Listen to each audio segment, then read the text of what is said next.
ಓಂ ಶಾಂತಿ. ವೀಕ್ಷಕರ ಅಭಿಮಾನಿಗಳೇ, ಗುರುಮಕ್ಕಳೇ, ನಿಮ್ಮೆಲ್ಲರಿಗೂ ಒಳ್ಳೆಯದಾಗಲಿ. ವೀಕ್ಷಕರೇ, ನಾವು ಯಾವಾಗಲೂ ಟೈಮ್ ವೇಸ್ಟ್ ಮಾಡಬಾರ್ದು. ಕಾಲವನ್ನು ಗೆಲ್ಲೋರು ಯಾರೂ ಇಲ್ಲ. ಈ ರೀತಿ ಕನ್ನಡದಲ್ಲಿ ಒಂದು ಸಿನಿಮಾ ಹಾಡಿದೆ. ಸಿನಿಮಾ ಹಾಡು, ಯಾರು ಕಾಲವನ್ನು ಗೆಲ್ಲಕ್ಕಾಗಲ್ಲ. ಅಂದರೆ ಟೈಮ್ ಸರಿಯಾಗಿ ನಾವು ಯಾರಿಗಾದ್ರೂ ಮಾತು ಕೊಟ್ಟರೆ ಅದರಂತೆ ಆ ಟೈಮ್ ಸರಿಯಾಗಿ ನಾವು ಅಲ್ಲಿ ಹೋಗೋಕ್ಕಾಗಲ್ಲ. ಇದು ಒಂದು ಕಾರಣ ಆಗ್ಬೋದು. ಎರಡನೇದು, ಯಾರಿಗಾದ್ರೂ ನಾವು ದುಡ್ಡು ಕೊಡ್ತೀನಿ, ಮನೆ ಹತ್ರ ಬಾ ಅಂತೀವಿ, ಅಥವಾ ಇಂಥ ದಿನ ನಾನು ದುಡ್ಡು ಕೊಡ್ತೀನಿ, ಇಂಥ ವಾರ ಸೋಮವಾರನೋ ಮಂಗಳವಾರನೋ ಬುಧವಾರನೋ ದುಡ್ಡು ಕೊಡ್ತೀನಿ ಬಾ ಅಂತ ಹೇಳ್ತೀವಿ, ಅಥವಾ ಅಮೌಂಟ್ ಹಾಕ್ತೀನಿ ಅಂತೀವಿ. ಒಟ್ಟಾರೆ ಒಂದು ಟೈಮ್ ಇಲ್ಲ, ಅಲ್ಲಿಗೆ ಬರ್ತೀನಿ, ನಾನು ಅಲ್ಲೇ ಇರು, ನಾನು ಬರ್ತೀನಿ ಅಲ್ಲಿಗೆ ಅಂತೀವಿ. ಹೇಳಿದ್ರೆ ಟೈಮ್ಗೆ ನಾವು ನಡ್ಕೊಳ್ದೆ ಇರೋದು ಅದು ನಮ್ಮ ಸೋಲು. ಹೇಳಿದ್ದು ಟೈಮ್ಗೆ, ಯಾವುದೋ ಒಂದು ಸಮಯಕ್ಕೆ ನಾವು ಹಣ ಕೊಡ್ತೀನಿ, ಆಸ್ತಿ ಕೊಡ್ತೀನಿ, ಮನೆ ಕೊಡ್ತೀನಿ, ಇನ್ನೇನೋ ಕೆಲಸ ಮಾಡಿಕೊಡ್ತೀನಿ, ಏನೋ ಒಂದು ಕೆಲಸ ಮಾಡಿಕೊಡ್ತೀನಿ, ಈ ರೀತಿ ಎಲ್ಲ ಹೇಳ್ತಾರೆ. ಆದರೆ ಮಾತು ಕೊಟ್ಟು ಮಾತು ತಪ್ತಾರೆ. ಕಾರಣ ಕೇಳಿದ್ರೆ ಅವಾಗೇನೋ ಒಂದು ಸಮಜಾಯಿಸಿ ಸಮರ್ಥನೆ ಮಾಡ್ಕೋತಾರೆ. ಒಟ್ಟಾರೆ ಕಾಲವನ್ನು ಗೆಲ್ಲಲಿಕ್ಕೆ ಯಾರಿಂದ ಆಗಲ್ಲ. ಹಾಗಾದರೆ ಕಾಲವನ್ನು ಗೆದ್ದರೆ ನಾವು ಯಾರಿಗಾದ್ರೂ ಮಾತು ಕೊಟ್ಟು ಮಾತು ಪ್ರಕಾರ ನಡ್ಕೊಂಡ್ರೆ ಅದು ನಮ್ಮ ದೊಡ್ಡತನ, ಹಿರಿತನ. ನಮ್ಮಲ್ಲಿ ಒಂದು ಒಳ್ಳೆ ಇಮೇಜ್ ಇರುತ್ತವೆ. ನಮ್ಮನ್ನು ಯಾರಾದರೂ ನಮ್ಮ ಬಗ್ಗೆ ತಿಳ್ಕೊಂಡ್ರೆ ಪರವಾಗಿಲ್ಲಪ್ಪ, ಅವರು ಹೇಳಿದ ಟೈಮ್ ನಡ್ಕೋತಾರೆ, ಹೇಳಿದ ಟೈಮ್ಗೆ ಅವ್ರು ನಡ್ಕೋತಾರೆ, ಮಾತು ಕೊಟ್ಟು ಮಾತು ತಪ್ಪಲ್ಲ, ಕೊಟ್ಟ ಮಾತಿನಂತ ನಡ್ಕೋತಾರೆ, ಕರೆಕ್ಟಾಗಿ ಎಕ್ಸಾಕ್ಟಾಗಿ ಅದೇ ಟೈಮ್ಗೆ ಅವರು ಯಾವ ಟೈಮ್ ಹೇಳ್ತಾರೋ ಆ ಟೈಮ್ ನಡ್ಕೋತಾರೆ. ಈ ರೀತಿ ಕೆಲವರು ಹೇಳ್ತಾರೆ. ಆದರೆ ಕಾಲವನ್ನು ಗೆಲ್ಲಲಿಕ್ಕೆ ಯಾರಿಂದ ಆಗಲ್ಲ ಅಂತ ಹಾಡಿದೆ ಸಿನಿಮಾ. ಒಂದು ವೇಳೆ ನಾವು ಕಾಲವನ್ನು ಗೆದ್ದರೆ ಒಂದು ಒಳ್ಳೆ ಪವರ್ಫುಲ್ ಸ್ಟಾರ್, ಸುಪ್ರೀಂ ಹೀರೋ ಆಗ್ತೀವಿ ಅಲ್ವಾ. ಇಲ್ಲಿ ಕಾಲ ಅಂದ್ರೇನು? ಸಸ್ಯವರ್ಗ, ಪಶು ಪ್ರಾಣಿಗಳು, ಪಕ್ಷಿಗಳು, ಕ್ರಿಮಿಕೀಟಾದಿಗಳು, ಹಾಗೆ ಗ್ರಹಗಳು, ನದಿ, ಸಾಗರ, ಬೆಟ್ಟ, ಗುಡ್ಡ, ಭೂಮಿ, ಆಕಾಶ, ಪಂಚಭೂತಗಳು, ಗ್ರಹ ತಾರೆಗಳು, ಇವೆಲ್ಲದಕ್ಕೂ ಕಾಲ ಇರುತ್ತೆ. ಹಾಗೆ ದೇವತೆಗಳಿಗೂ ಇರುತ್ತೆ. ದೇವತೆಗಳು ಗೊತ್ತಿಲ್ಲ.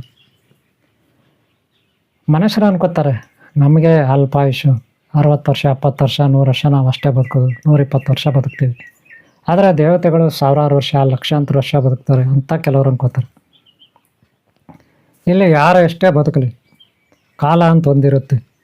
ಕಾಲ ಮುಗಿಯುತ್ತೆ, ಕಾಲ ಕಂಪ್ಲೀಟ್ ಆಗುತ್ತೆ. ಆದರೆ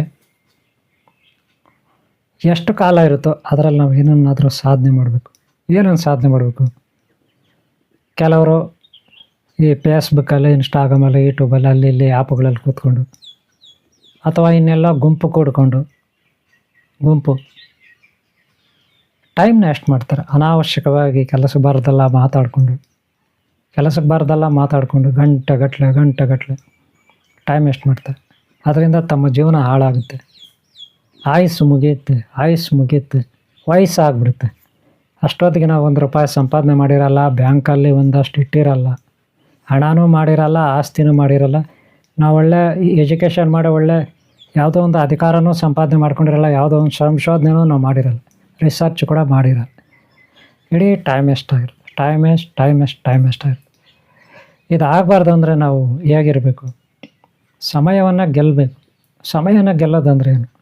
ನಮ್ಮ ಟೈಮ್ ವೇಸ್ಟ್ ಮಾಡ್ಕೊಳ್ದೆ ನಡೆಯೋದು. ಹೇಗೆ?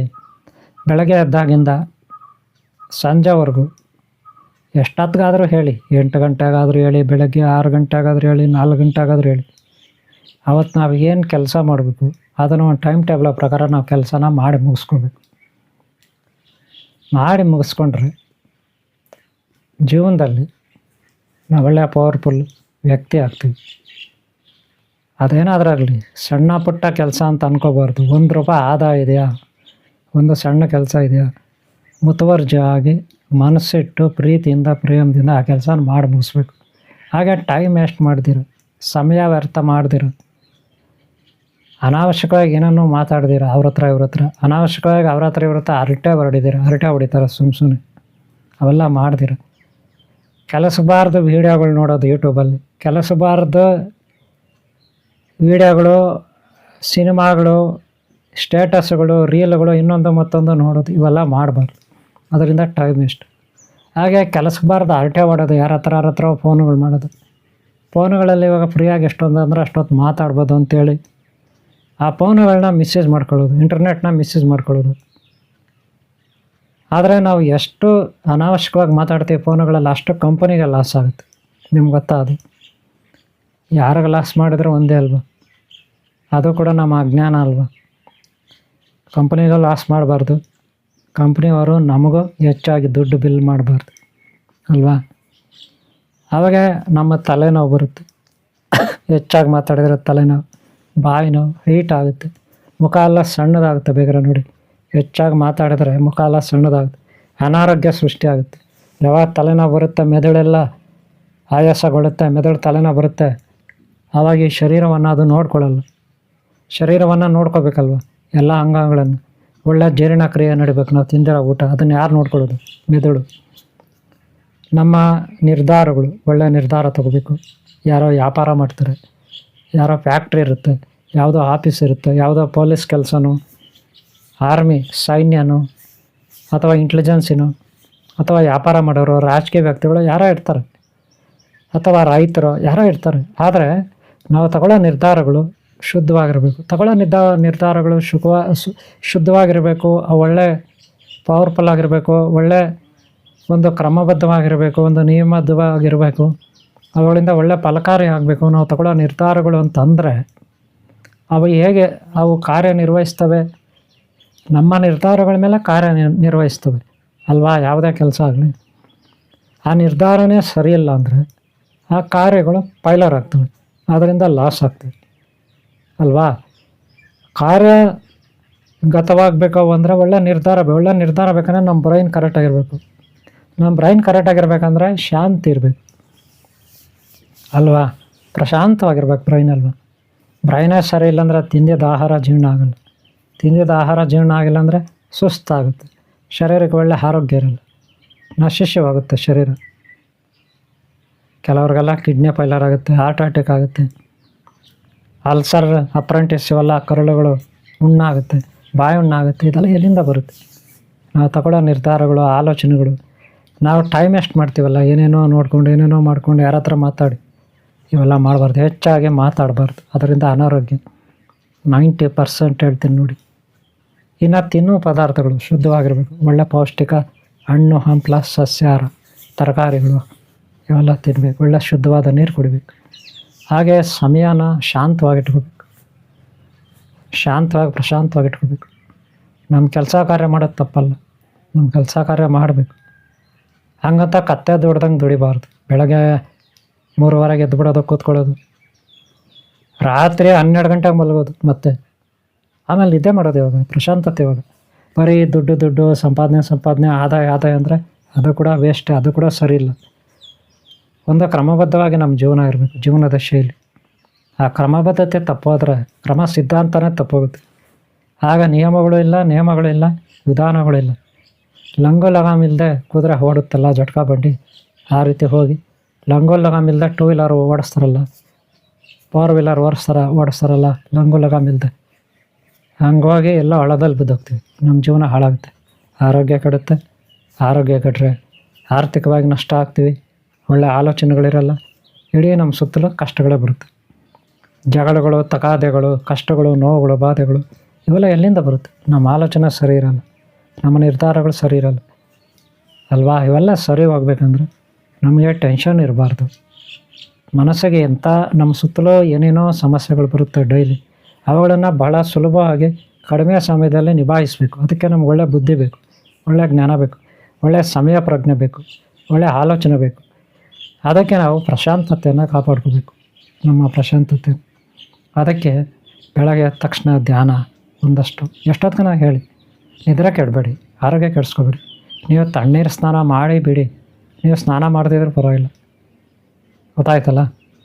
ಆದರೆ ಪ್ರಶಾಂತವಾಗಿ ಇಟ್ಕೋಬೇಕು ಮೈಂಡ್ನ, ಗೊತ್ತಾಯ್ತಲ್ಲ? ಇದು ಒಂದು.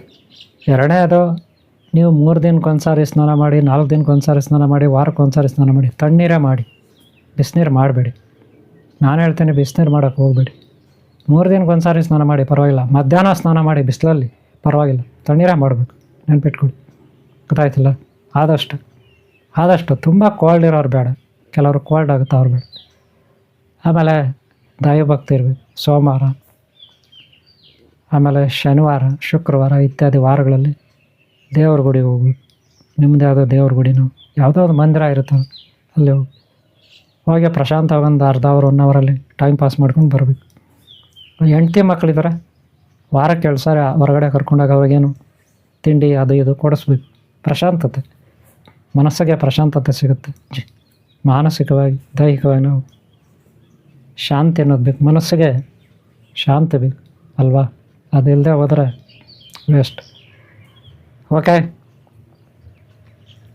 ಕಾಲವನ್ನು ವೇಸ್ಟ್ ಮಾಡಬೇಡಿ. ಕಾಲ ಅಂದರೆ ಯಮಧರ್ಮ, ಮಹಾಕಾಲ ಅಂದರೆ ಶಿವ. ಮಹಾಕಾಲ ಮತ್ತು ಶಿವ, ಕಾಲನೂ ಮಹಾಕಾಲನು, ಧರ್ಮನೂ ಮಹಾಧರ್ಮನು. ಇವ್ರ ಬಗ್ಗೆ ನಾನು ನೆಕ್ಸ್ಟ್ ಪಾರ್ಟಲ್ಲಿ ತಿಳಿಸ್ಕೊಡ್ತೀನಿ ಹೇಗೆ ಗೆಲ್ಲೋದು ಕಾಲವನ್ನಂತ. ಈಗ ನೋಡಿದ್ರಲ್ಲ, ಪ್ರಶಾಂತತೆಯನ್ನು ಇಟ್ಕೊಂಡು ಕ್ರಮಬದ್ಧವಾಗಿ ನೀವು ಜೀವನ ಮಾಡಿದ್ರೆ, ಮಾತು ಕೊಟ್ಟು ಮಾತು ತಪ್ಪದೆ ಆದರೆ ಕಾಲವನ್ನು ಗೆದ್ದಂತೆ ನೀವು. ಗೊತ್ತಾಯ್ತಲ್ಲ? ಯಾರಿಗಾದ್ರೂ ಮಾತು ಕೊಟ್ಟು ಮಾತು ತಪ್ಪದೇ ಇದ್ದರೆ ಕಾಲವನ್ನು ಗೆದ್ದಂತೆ. ಪ್ರಶಾಂತವಾಗಿ ನಿಮ್ಮ ಜೀವನವನ್ನು ಇಟ್ಕೊಂಡ್ರೆ ಕಾಲವನ್ನು ಗೆದ್ದಂತೆ. ದಿನನಿತ್ಯ ನಿಮಗೆ ಆದಾಯ ಬರ್ತಾ ಇದ್ದರೆ, ಒಳ್ಳೆಯ ಆರೋಗ್ಯವಂತರಾಗಿದ್ದರೆ, ಸಾಲ ₹1 ಇಲ್ಲ ಅಂದರೆ ನೀವು ಕಾಲವನ್ನು ಗೆದ್ದಂತೆ. ಜಗಳ ತಗಾದೆಗಳೇನು ಇರಬಾರ್ದು. ಎಲ್ಲರಲ್ಲೂ ಹೊಂದಾಣಿಕೆ ಇರಬೇಕು. ಒಂದು ವೇಳೆ ಅವರು ನಿಮಗೆ ಶತ್ರುಗಳಾಗಿ ನಿಮ್ಮನ್ನು ಇಷ್ಟಪಡಲಿಲ್ಲ ಅಂದರೆ ಅವ್ರ ಪಾಡು ಅವ್ರೇನೋ ಮಾಡ್ಕೊಳ್ಳಿ, ಬಿಟ್ಬಿಡಿ, ಎಣ್ದಾಡಬೇಡಿ. ಯಾರು ನಿಮ್ಮನ್ನು ಅರ್ಥ ಮಾಡ್ಕೋತಾರೆ, ನಿಮ್ಮ ಜೊತೆ ಇರ್ತಾರೆ, ಅಷ್ಟು ಸಾಕು ಅಲ್ವಾ? ಓಕೆ, ಇಷ್ಟು ಹೇಳ್ತಾ ವಿಡಿಯೋ ಮುಗಿಸ್ತಾ ಇದ್ದೀನಿ. ನೆಕ್ಸ್ಟ್ ಪಾರ್ಟ್ ನೋಡಿ. ಆಮೇಲೆ ಅದರಲ್ಲಿ ನಿಮಗೆ ಯಮಧರ್ಮ, ಹಾಗೆ ಶಿವ, ಮಹಾಧರ್ಮ, ಅಮರತ್ವ, ಕಾಲವನ್ನು ಗೆದ್ದರೆ ಹೇಗೆ ಸಿಗುತ್ತೆ ಅಂತ ನಾನು ನಿಮಗೆ ತಿಳಿಸ್ಕೊಡ್ತೀನಿ. ಪಾರ್ಟ್ 1 ಇರಲಿ ಇದು. ಇಲ್ಲಿ ಮುಗಿಸ್ತಾ ಇದ್ದೀನಿ. ಇಷ್ಟ ಒಂದು ಲೈಕ್ ಮಾಡಿ. ನಿಮ್ಮ ಪ್ರೋತ್ಸಾಹ ಇದ್ದರೆ ಮತ್ತೆ ನಾನು ಈ ರೀತಿ ವೀಡಿಯೋಗಳು ಮಾಡಬೇಕು. ಆದಷ್ಟು ಪ್ರಶಾಂತವಾದ ವೀಡಿಯೋಗಳನ್ನು ನೋಡಿರಿ. ನಿಮ್ಮ ಆಯಸ್ಸನ್ನು ಹಾಳು ಮಾಡ್ಕೋಬೇಡಿ, ಟೈಮ್ನ ವೇಸ್ಟ್ ಮಾಡ್ಕೋಬೇಡಿ. ಕೆಲಸಬಾರ್ದ ವೀಡಿಯೋಗಳೆಲ್ಲ ನೋಡ್ತಾ ಟೈಮ್ ವೇಸ್ಟ್ ಮಾಡ್ಕೋಬೇಡಿ. ನಿಮ್ಮ ಮನಸ್ಸನ್ನು ಹಾಳು ಮಾಡ್ಕೋಬೇಡಿ. ಕೇಳಿಸ್ಕೊಂಡ್ರೆ ಪ್ರಾಣಿಗಳಿಗೆ ಅರ್ಥ ಆಗುತ್ತೆ ನಾನು ಹೇಳೋ ಭಾಷೆ ಅಲ್ವಾ? ಓಕೆ, ಇಷ್ಟ ಒಂದು ಲೈಕ್ ಮಾಡಿ, ಸಬ್ಸ್ಕ್ರೈಬ್ ಮಾಡ್ಕೊಳ್ಳಿ. ಹಿಂದಿನ ಭಾಳ ಮುಂದಿನ ಭಾಳ ನಿಮ್ಗೆ ಒಳ್ಳೆಯದಾಗಲಿ. ಓಂ ಶಾಂತಿ, ಓಂ ಶಾಂತಿ, ಓಂ ಶಾಂತಿ.